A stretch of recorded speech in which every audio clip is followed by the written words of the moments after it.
Hello, everyone. This is Karen Trivette. I'm an archivist, and this is my story. This is going to be the first installment of a new podcast called An Archivist's Tale. We are recording, that would be myself and my husband, who will introduce himself right now. My name is Geof Huth. And we are coming to you from 1 West Street in New York, USA. This is the first of what will be a series of podcasts to have archivists basically just tell their stories of how they came to the profession, how they stay impassioned within the profession, and what drives them to stay committed to the work. Nice. Thank you. Okay. Let's say where we're coming from. I'm, again, Geof Huth. I haven't changed yet. And I'm the Chief Records Officer and the Chief Law Librarian for the New York State Unified Court System. In that role, I'm an archivist, I'm a records manager, and I am also a librarian. And as for me, I'm the head of special collections and college archives at the Fashion Institute of Technology. FIT, which it's known as, is part of the State University of New York, or SUNY. I've been in this role for about 10 years. As of August of this year, will be 10 years. And it feels as fresh as day one for me, every day that I go in. So I do have a true passion for what I do, and I'm excited to tell you a little bit about it. So since you gave information I didn't give, I'll say that I've only been in my job for a little bit over 2.5 jobs. Before that, I worked for the New York State Archives for most of my career, about 24 years. Fairly long period of time, but not that long. But let's get into the real story. So the real story for everybody, I think, for archivists, because we actually have a phrase. I don't know if you have heard this, but we sometimes talk about people as being accidental archivists. They didn't intend to be archivists. They just got there by some process of fate, or bad luck, misfortune. I'm not sure which. And so, but everybody has a story about how you get into any line of work, how you do anything in your life. But for archivists, we're kind of interested in this. So we'll start with Karen. What is your story of coming into the profession? Well, it starts quite a while ago, roughly 1968. I was 4 years old, and I was living in a very rural part of eastern North Carolina and found myself wanting a bigger picture. Mm-hmm. Luckily, my parents provided that bigger picture through the purchase of the World Book Encyclopedia. And it just amplified everything, A to Z, literally.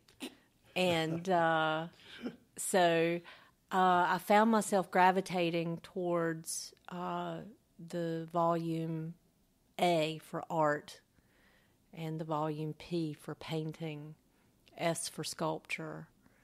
So it was an early passion for the fine arts and ultimately the applied arts and the information about those areas of study that kept driving me and driving decisions I was making about my academic career and then ultimately my professional career.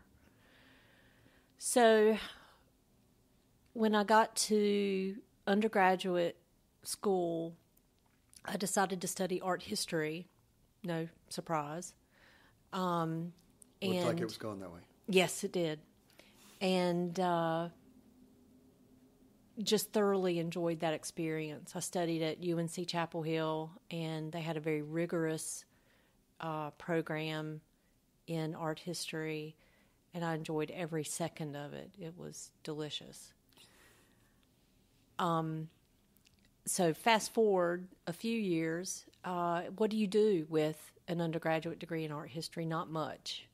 So you were just a vagabond?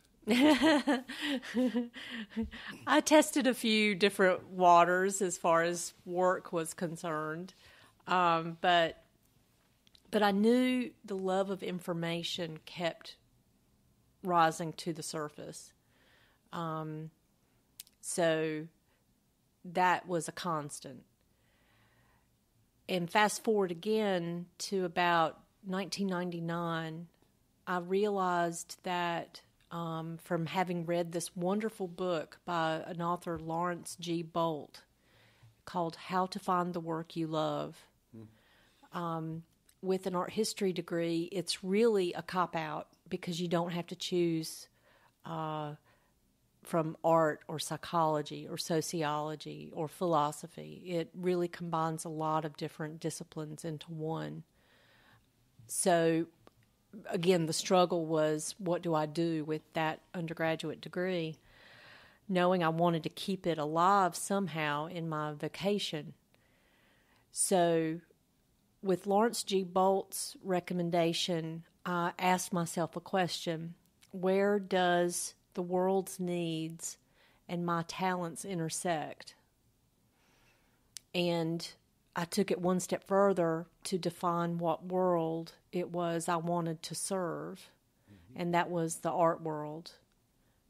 So that marriage of information management, if you will, with the world of art and design history came together pretty quickly.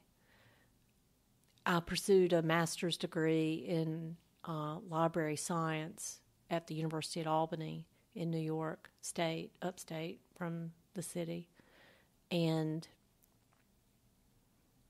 just really sort of came into archives by accident. They weren't exactly sure where to put an art historian in their ranks of students. There were various tracks, and archives was such a track.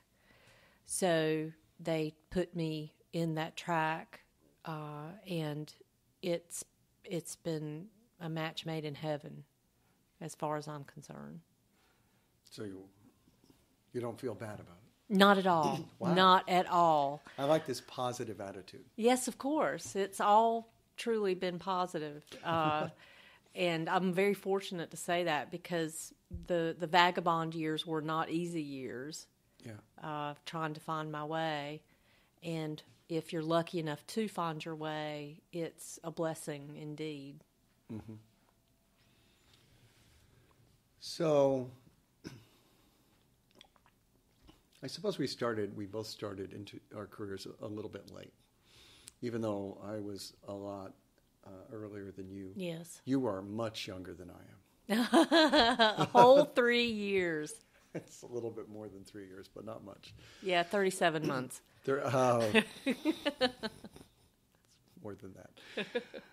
So, but anyhow, I was still a fairly young man, and I thought, it might be good to have a job. Yeah. I've gone to college.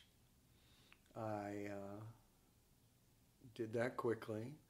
I got a graduate degree in the same field, English. You may have heard of it. It's an Indo-European language. And I was thinking, what am I going to do with this degree? Because people thought I was going to do one of two things: be a writer, and you don't actually really need to go to school to be a writer. You could just start writing. Or I could be a teacher. And I said, well, teaching would be great, except for the fact that I finished 2 years of teaching as many sections of undergraduate English, freshman English, as a full professor would. And I noticed that I really hate grading. Maybe if I were a math teacher, it wouldn't be so bad. But I really hated grading. Oh, I used to grade statistics. Still bad? And it's still bad. Okay. Well, it's just that my whole concept of English is, well, you know, if it's your native language, you may have some facility with it. You may understand how to make it make sense. If you're able to say a sentence out of your mouth, you should be able to write one down on paper. Well, at least maybe if you're going to a university of some kind. And so it's not that the kids were all bad. Some were great writers, as a matter of fact, but some of them just expected good grades and didn't do particularly good work and didn't, I suppose, have a passion for writing. And so that left their writing not as good as it should be. But here's the thing. So I thought about it for a while, and I said, well, you know, here's what I'm interested in. I've got two ideas for jobs. I can be a lexicographer and define words, stick them in dictionaries, and do that for the rest of my life. Or I could become an archivist and take care of records. Now, in the former, I was interested in lexicography because I'm just interested in words. I've always had plenty of books about words. I've plenty of dictionaries. I've owned literally thousands of dictionaries. And so it seemed like a good way to go. And the other thing was archives. And I knew about that because my father was what I would call a fairly maniacal? No. That's a little too strong. Rabid? Rabid? Yeah. Yeah, rabid is better than maniacal. Totally out of control. The disease has gotten to your head. It's eating out your brain cells. Anyhow, let's say he was interested in genealogy and did a lot of work.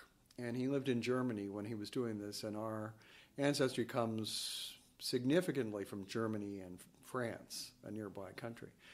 And so I spent a lot of time with my father traveling through Europe, traveling places in the U.S. to look up records, do original research, actually use archives. Now, some of these archives are not what archivists might think of as archives. For instance, going to a small town in the Alsatian countryside and asking the priest there if he'd let us see his records so we could see if, ancestors we were looking for were from that place. And in this particular case, and this is the case that made me become an archivist, we found the people. We looked through sacramental records and found baptismal records with the mother and the father and the children we needed to find, and then with all these other children, all these children who never crossed the water. I think because most of them died, maybe all of them died. I can't remember if there were some old enough to stay behind. And so we got that. We made this big discovery. We carried this family across the water to find out where they came from. And when I looked at the record-keeping system that the priest had, he has a big wooden cabinet. He throws a bunch of volumes in there. They're askew. Pages are falling out sometimes. There's red rot on the volumes, though I had no idea what red rot was. And I thought to myself, there must be a better way to do this. There must be people who have that job. And so, luckily, I was able to do a little bit of research back then, and I figured out a very important datum. There were more jobs in archives than there were in lexicography. And that's why I made the decision I made. Smart man. Maybe. I think so. Well, lexicography's hurting quite a bit right now, so I could say it's probably correct. It's hard to have a job in lexicography these days, so maybe I was lucky. Well, my introduction to the field itself was actually through this interest in how can I use art history, again, in a professional way. I wasn't really meant to be a professor necessarily in the traditional sense. So... Why, too tall? Yes. Okay. So... essentially, I looked into areas